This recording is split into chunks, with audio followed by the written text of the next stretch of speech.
Poetry is much more than just words on paper. For me, poetry is all around us. Poetry is in nature, poetry is in situations, poetry is in people.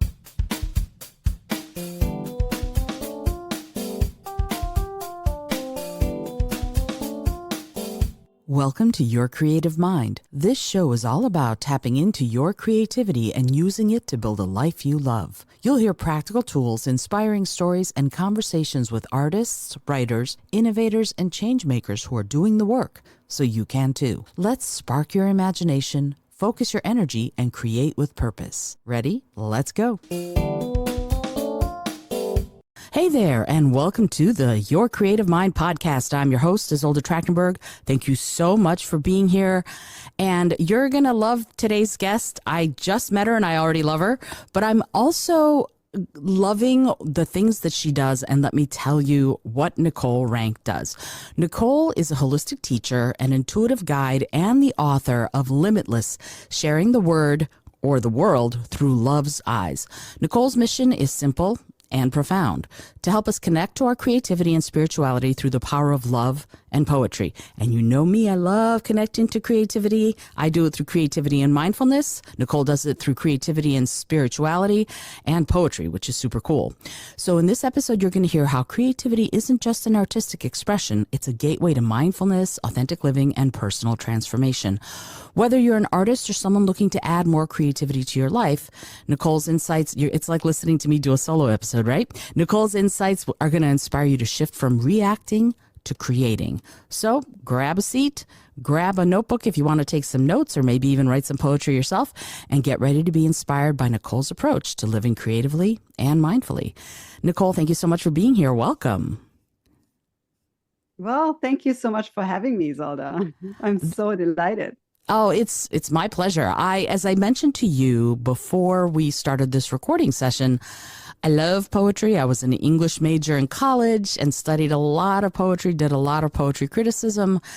But whenever I try to write it, it's always stilted and ugh. So I'm excited to hear from you about how poetry, A, can be written and be good, but also the notion of poetry as a way of expressing yourself and of perhaps even dealing with some of your own issues. But before we even go there, I would love to ask you, what is poetry and how does it differ from prose, literature, drama, music, or anything else?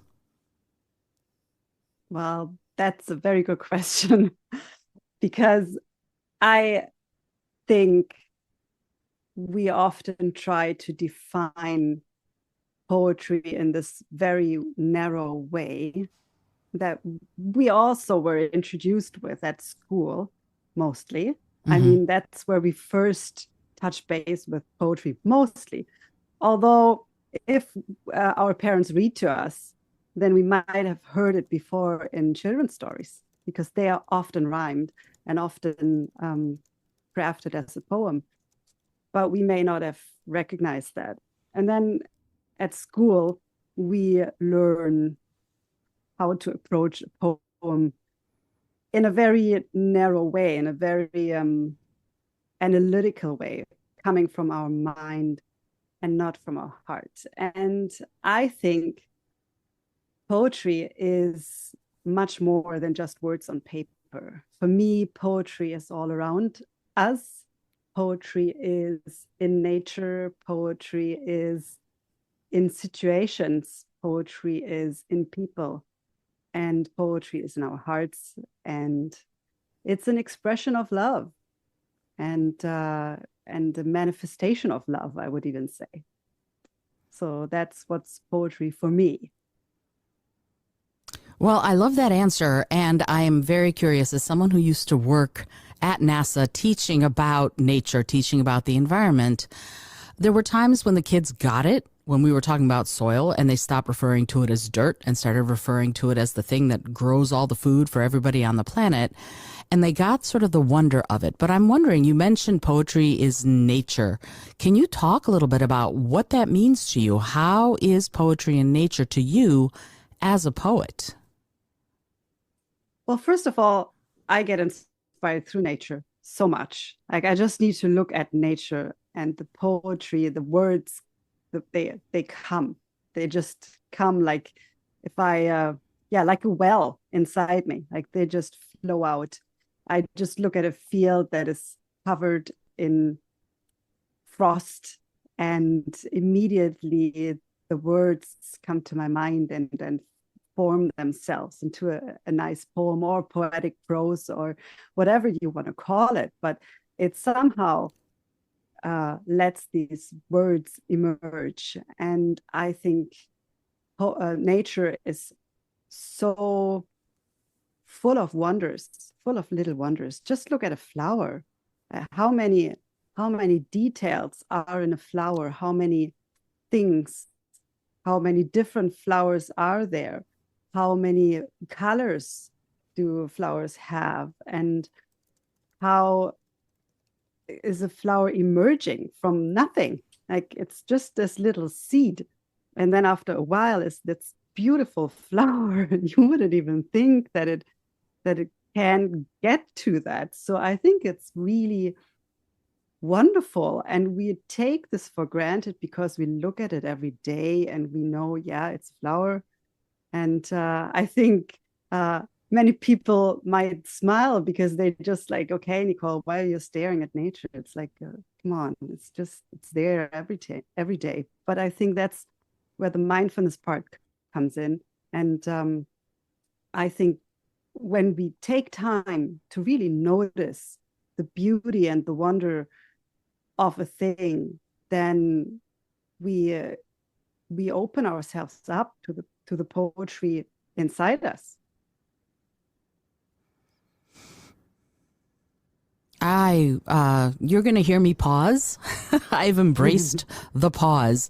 In other words, sometimes I'm sort of synthesizing what you've just said. So if I'm quiet, it's not that I've gone anywhere. It's that I'm thinking about what you just said.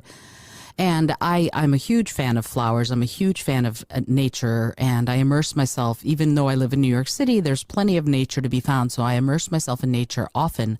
But something that you said really caught me, and you were talking about sort of the beauty of everyday things and the poetry of everyday things. And that reminded me of one of my favorite poems by William Carlos Williams, and it's called "This Is Just to Say." And I'm just gonna read it because I think it's brilliant and it really captures something that you said. And here it is.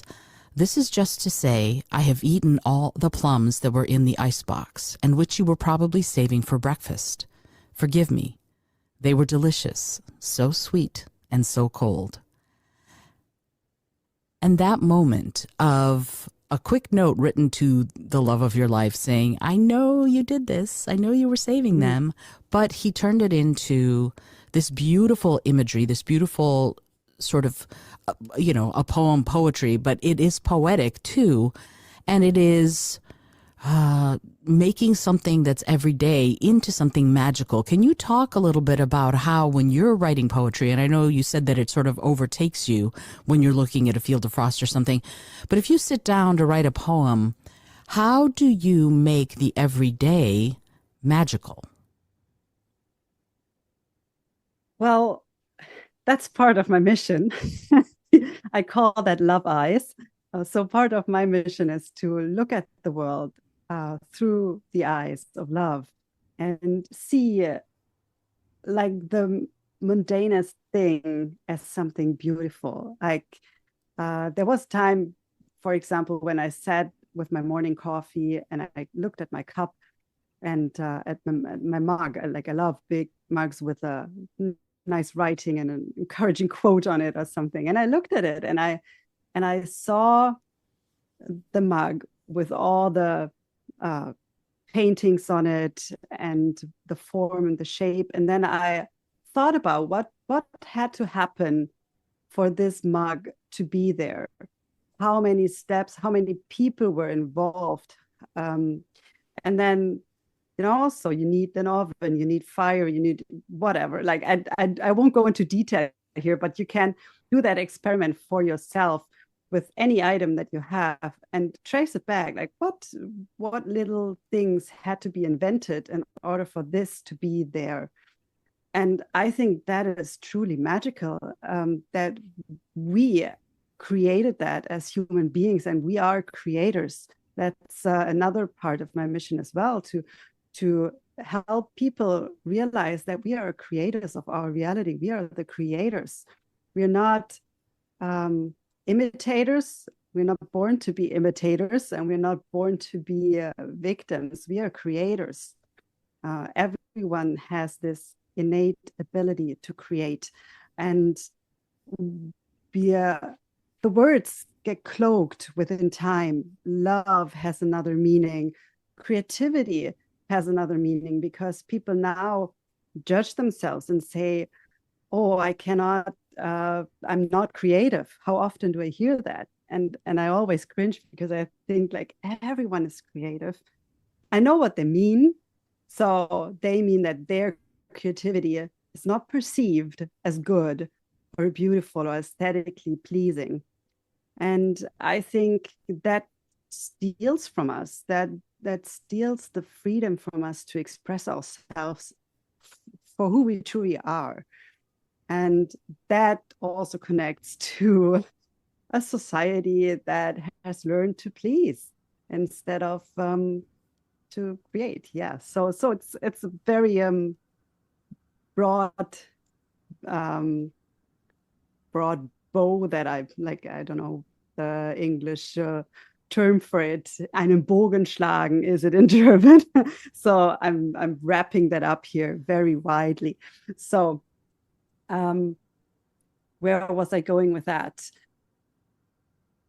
I try to find the beauty in every little thing. And when I sit down to write a poem, I basically just relax and get into a meditative state. And then I more or less download the words. Some people call that channeling, some people call that downloading, some people call that flow. I think it's all the same. It's just we like as humans to put labels on things, but I think no matter how you call it, it's coming from this mysterious place that you tap into this energy, and you don't know what it is, and then it comes down, and the poem teaches me in a way as well. So I just slip on this magic cloak of receptivity. That's why I have a pen name when I write, and I have a pen name called Saif Adamia, and Saif is Irish and is the name of a deer goddess. And I had a beautiful encounter with a deer when I went to Ireland for the very first time. And somebody mentioned that name to me, and that stuck with me. And I just just thought it's beautiful. And Adamia is actually a channeled name, which has the letter A in it, and A stands for love. And I thought it's just fitting because I'm on a mission of love, and to have the letter A in that 3 times is nice. So that's why I took on this pen name. And because I feel like I can't take credit for the words that I'm writing. They're just there. One of my favorite things is when I'm creating and I lose time, sort of pull my head out from what I was doing or writing or making music or whatever, and realize several hours have passed and I had no idea that had happened. And so to me, what you're talking about, that notion of channeling, is very powerful. And yet we have a lot of sort of, I think, fear around it. And well, I guess the thing that I'm sort of going, is you said something in your answer that sort of stopped me short. You said that we have become a society that pleases instead of being a society that creates, which I think is just brilliant. So that notion of people wanting to please others, sometimes you kind of have to, because you're auditioning for a show or you're submitting your work to an agent or an editor or something like that, and they give you notes, and in order to be a professional, what you're trying to do, you kind of got to take those notes. But it sounds to me like what you're talking about is a little bit different, and it's individual and it's internal. Can you talk a little bit about what you meant by that society that pleases instead of a society that creates? And do you have any advice for someone who realizes that that's what's been happening in their own life and might want to step out of a pleasing thing and more into a creating thing? Yeah, first of all, I think I'm still exploring if that's just how it is, if that's just the way it is, that we learn by imitation and then go to creation, or if we can skip that part of imitation as well. I have found that when I learn new things, new creative things, it's easier for me to just try it on my own first, and then find a teacher that is helping me to tap into that spirit. But yeah, so that's the first part. The other part, what I mean with pleasing, is we have been trained that we are here to make others happy. That is not meant to be a judgmental. It is just an observation. And I think it is because we cloaked the word love in too many layers that are not really love. When I talk about love, I talk about universal love. I talk about unconditional love. I talk about love that is all encompassing and that is oneness. And this feeling of unity. Love is more than a feeling, it's an energy field. And when we search for love on the outside, and when we think love is something that we get, then we search for it, and then we do all kind of things for being liked. So I would do something maybe that overrides my own inner values just in order to be liked or loved. And as most of us have been raised like this because our parents didn't know better and their parents didn't know better, and we're just carrying on ancestral conditioning. That's why we sometimes have a hard time then to be creative, because we have reacted for so long. And I love this because reacting and creating are the same letters, just in another upbringing. So if you swirl them around, they make the same. They have the same letters, reacting and creating. And I think we have a huge chance here to go back to that creating part, to find our true authentic self and create from love.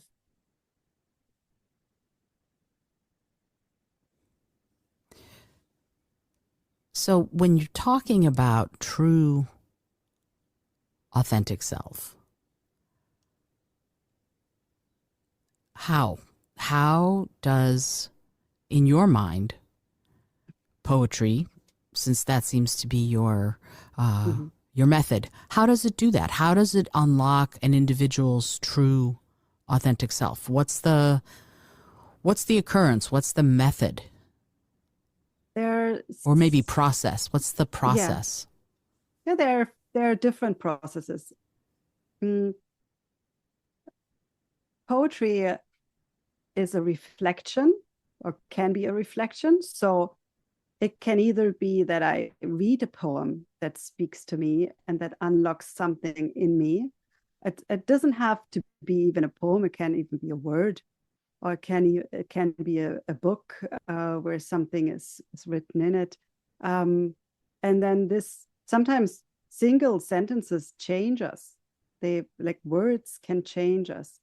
It's called spelling for a reason, because words are spells, and we don't pay attention to that often enough, because what we are saying becomes true as well. So you can use written poetry that's already there, in order to sit with it and see how is that reflecting you. And that's where I think we have learned a very complicated approach to interpret poetry, right? When we think about school, the way I learned at school is to find that one meaning that the author meant.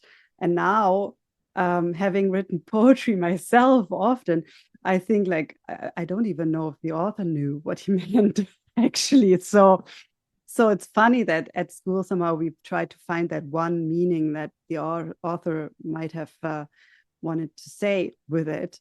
Then we look for the rhythm, the rhymes, the structure, the order. Like that's a nice mirror of society as well. We want to have everything in order. We want to have everything in boxes and uh, packed away so that we have. And I think it's a kind of safety for us. I think we feel safe when we do this. We put things into boxes and labels because then we feel safe within that. Like, first of all, within that label, within the box, we feel safe because we know who we are on a superficial level from the outside. Like we know we are belonging to this part. And then on the other hand, it helps us because we know what we get when we see someone else. Okay, that someone is in that box, so I know, okay, probably I have to expect this. So somehow it's kind of safe for us. And then, but if we stretch that, if we look between the spaces of the words, of the lines, if we look for the pauses, if we look for the sounds, the syllables, the metaphors, there are so many ways to read the poem, and even words. One word means to me something completely different that it might mean to you. So poetry has a big opportunity here to explore words and what they mean to us, and then to intentionally use these words to create something new and to create something that we actually want. So that's one way. And then the other way is to write poetry, or even to tap into this flow space, tap into this energy that lets the words come through. And I think lots of people have done that without even noticing. Like if you journal, it's kind of that, it depends. You can journal from your head, right? And think about, okay, like for a long time, my journals consisted of the same stuff. Like I kept all my journals for a very long time, and only to realize that I always write the same stuff in it. And then I thought at some point, okay, I let them all go. I burn them now. And then I actually did that. And the journaling that I do now is different because I try to get guidance from my inner being, from this flow state. Um, and I think that is a practice, and that's where the meditation and the mindfulness comes in. So when I teach poetry, I always make sure that people are tapped into this, or they lead them into this space of creation and of and provide a judgment-free space as well. And that is so important. And I think that is the most healing thing you can offer to anyone, is to just have no judgment about them, about creation, about anything. Just be receptive to what is presenting. And if it stirs something up in you, that means that something in you or something is reflected. So that means that something is there that can be looked at. Oh, I love that. that if it brings something up for you, that means that it's something, that there's something there that you can look at that might be able to teach you some sort of lesson about who you are, which I think is great. And is it easy for your students to get into that place, or do you find that some of them have resistance? And more to the point, how do you help them do that when they come in and they've probably had this, as you put it, analytical approach to looking at writing and looking at poetry and looking at things that they might create? Well, I think when we want to teach something to somebody, most important thing is to embody it ourselves. So I have a huge practice, like I practice every day to be in that energy of love and to come from the energy of love without judgment. So I open up and I get into my own flow state before I teach. And then it just mirrors their essence somehow. And I find that so far when they read the poetry, I observed that then they start to judge again. I think during that time, sometimes they have, while writing it, still their mind's on, and it's a practice. That's what I always say. And you can't just get it from the very first time, because it's a practice. It's an unlearning, because we learn so much to approach things with the mind and to learn the rules, how to write a poem, how do I craft this, and then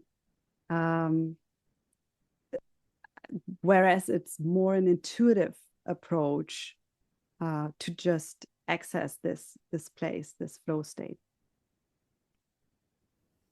Sure, I get that. It being an intuitive practice, if you will, an intuitive doing, allowing that to happen. And yet these are students, for example, I don't know if you're working with children or adults, but let's say you're working with children and they're trying to learn how to use their own voices, and some of that is creative expression. Some of that is the confidence to even try, which I think is sometimes a big challenge for people who have been judged or who felt judged, whether or not they have been. But that feeling judged, that feeling a lack of confidence is really sometimes the thing that stops people from creating. And so I guess the question that I have for you is, it's a practice to get into that flow state. What happens when someone can't and might be frustrated? Do you have any techniques that you use to help people get from that frustrated place in their mind, analytical, into that flow state when you're trying to work with them to get them to access it? Yes. So when I have done writing practices with students, for example, I always made sure that they are not judging themselves for anything that comes out. And if they had a hard time with that, I just talk to them one-on-one.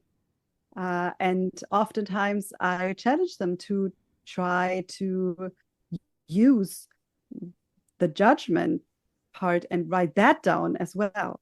So to see what the mind is doing there, and then even thinking about whose voice is that? Is that even my voice that's judging my writing right now? Or maybe is that a voice of another teacher or a parent that I've heard before that said something about my writing before.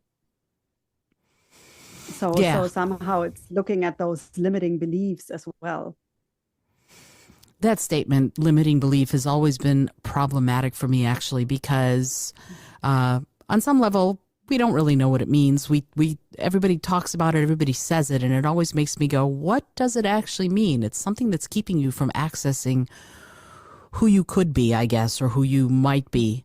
And so what I've noticed through talking to you here and doing some research about you is that you seem to advocate that we need to sort of go through a process, that the arts themselves, and I'm a huge advocate for the arts, are sort of a portal, if you will, to that being present, to being able to create in that judgment free zone, and also to get into our sort of interior world. And I talk about the interior world. If you're a longtime listener, you know I talk about the interior world all the time.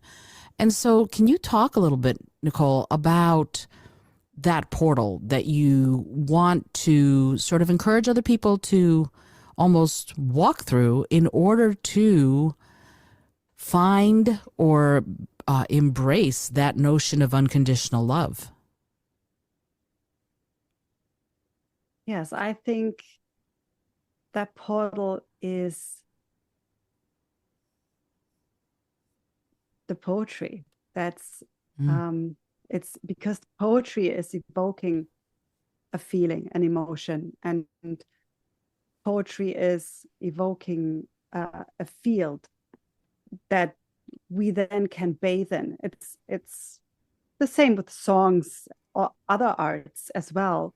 My expertise is poetry, or my not expertise, but my go-to is poetry. But also there are songs and other arts, and whether it's pottery or painting or crafting, knitting, whatever. When we do arts, we are fully present, and we are emerged. And that's what you said earlier about when you forget time. Time doesn't exist in presence. So in this moment, we are just there, and we're just us. And we are in this energy of love then. And if we can feel that we actually are creative by nature, that we are able to produce something out of nothing with whatever we have, and even like writing a program for the computer is creative, right? Because you're creating something. But we're so used to think creativity is just arts. It's just I think the key point is we are not outcome focused. So if I create something, if I create a poem without the intention for it to be the best poem in the world, or when I create just something because I want to sit with it, I want to bathe in it, I want to bathe in a situation, I want to bathe in words, I want to bathe in my painting, I want to immerse myself into the clay, I want to then that's the present moment.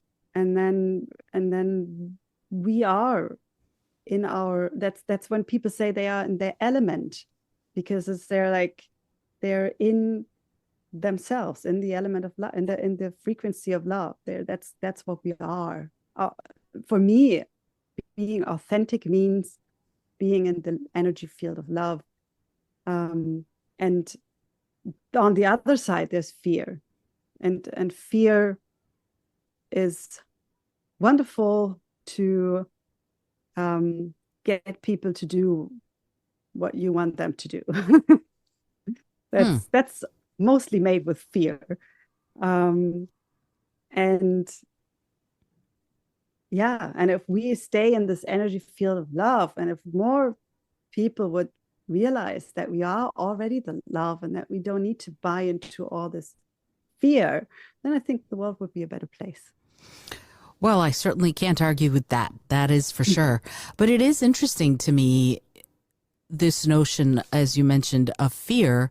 Part of what I heard when I heard you say that was, the thing that came into my mind was, but so many people are afraid to even start. You know, they're afraid to put pen to paper or put their fingers on the keyboard to create anything. So, what advice do you have to someone who's going, you know, I've always wanted to write a poem, but I don't even know where to begin. I'm too afraid.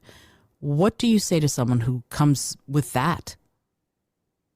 I would invite them to look at that fear first and see where's that coming from?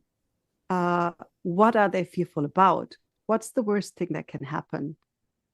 What's the worst thing that can happen? They write something and it's not good, or they write something or nothing comes out, or what's the worst thing that can happen if I want to start something and I'm fearful of that? The question is, why? Is it the unknown? And I think that's often the case. Mm.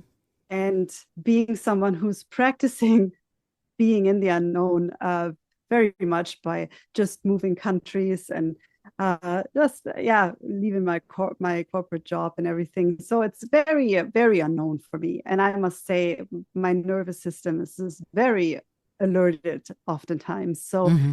we are wired to want to know. We are wired for security. We are wired to have this control.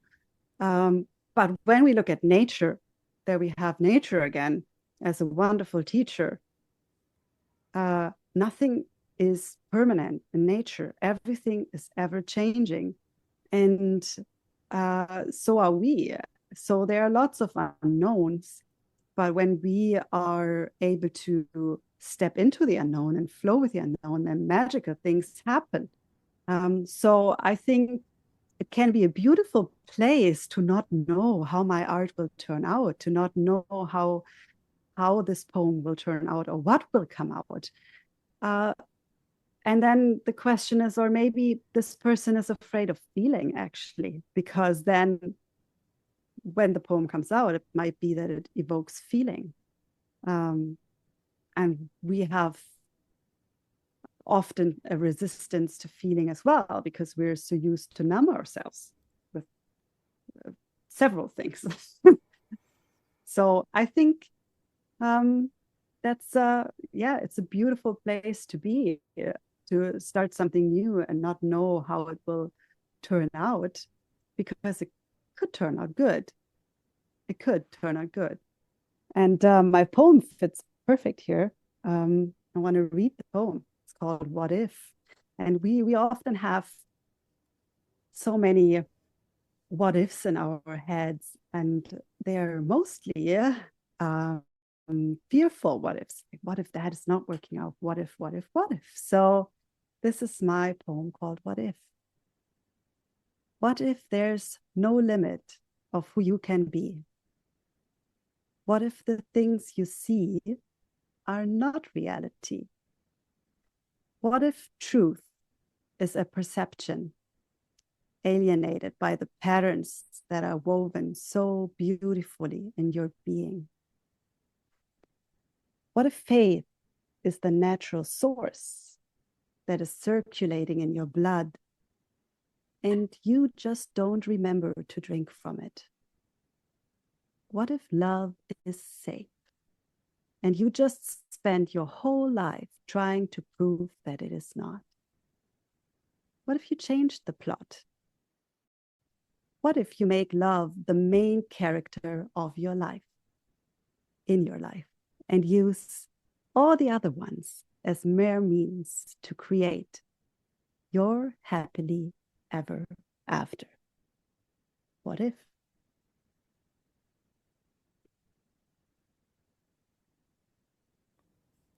That's lovely. That is just lovely. I thank you so much for sharing that. That's fantastic. Yeah, and I know that you've mentioned that you wrote the book of poetry, Limitless, Mm-hmm. to make poetry available for anyone who wants to get inspired by it. And so if somebody goes, I want to know more about Nicole and I want to maybe even get the book, how does someone find you? Where are the places someone can go to find out more about you and also to find out where to get the book? Okay, so you can go to my website, www.love eyes.com, or onlylovecanhealtheworld.com is using that same website as well. So just written as one word. That's also my Instagram handle, Only Love Can Heal the World. And you can find me on Substack or Medium as Saif Adamia. I write there as well. My book is available in some bookshops in Ireland so far. They're getting more and more, and it's also available on Amazon. And you can also buy it on my website and get a signed copy. And yeah, that's how you can find me. Did I miss anything? Oh, I'm on YouTube as well with poetry meditations that I write. So that right through me. Yeah. Awesome. And I'm going to put these, I don't have the actual links to your book, but so I will ask you to send them to me after we're done recording this. I have the YouTube and the Facebook and the 2 Instagram and the 2 websites, but I don't have the book links. So if you could send them to me, that'd be great because I know people learn differently. So saying them, thank you so much for doing that, and also putting them in the show notes. So if you're interested in learning more about Sai Adamia as Nicole's nom de plume, and also about the book of poems, Limitless, you can do that from the show notes. Nicole, I am super grateful that you took the time to be here. This has been such a fascinating conversation and obviously very close to my heart. I approach it through writing, music, and theater, not poetry, but I think that all roads lead to the same place there, which I think is great.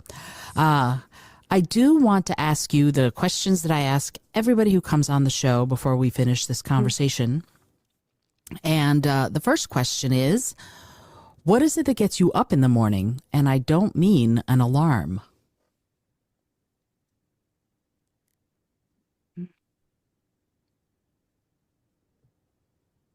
It's knowing that anything is possible in this day. Yeah. I love that answer. That's so phenomenal. Yeah, anything is possible. Very true. And this makes me curious about what your answer will be to the last question, which again is a silly question, but I find that it can yield some profound answers. And the question is this: if you had an airplane, environmentally friendly, of course, that could skywrite anything for the whole world to see, what would you say? You are the love you're searching for. That is beautiful. I love that. That is phenomenal. Thank you so much for that. Most of the time people say something about love or kindness or something like that, but that is unique. The way you put it was quite unique. So thank you so much for that. Nicole, once again, I really appreciate you taking the time to be here. This has been such a great conversation, and I look forward to reading your poetry more and more. Thank you so much. Thank you so much for having me. It was really a wonderful, interesting conversation. Thank you so much. Oh, my pleasure. So if you have listened to this conversation and you want to know more about Nicole, head over to the show notes, find the various websites that you can, and follow her on her socials, because you know that she's talking about something that is super important. And it's not just self-love and not just love for others or the world, but how all of those things come together. And I adore that. It's a beautiful, wonderful, and also evocative way to look at life, love, creativity, and really all of it, the whole soup to nuts, which I am super grateful for. It's a lovely perspective. So this is Izolda Trachtenberg, as you know. If you are listening to this and you want to know more about the table reads, that is coming up. There's going to be one this Friday. I don't know what it is yet, because we're recording this a few months before this episode airs, but it's going to be there. And there's going to be some set of actors reading some unproduced, unpublished play. And I invite you to come back and listen and be part of Theater as It Is Made. This is Izolda Trachtenberg for the Your Creative Mind podcast, reminding you, as always, to be bold, be creative, and most of all, be kind.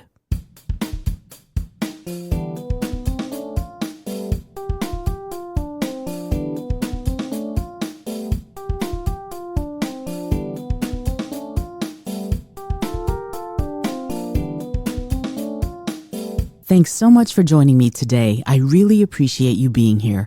Please subscribe to the podcast if you're new, and it would mean the world to me if you told a friend about it. Today's episode was produced by Izolda Trachtenberg and is copyright 2025. As always, please remember this is for educational and entertainment purposes only. Past performance does not guarantee future results, although we can always hope.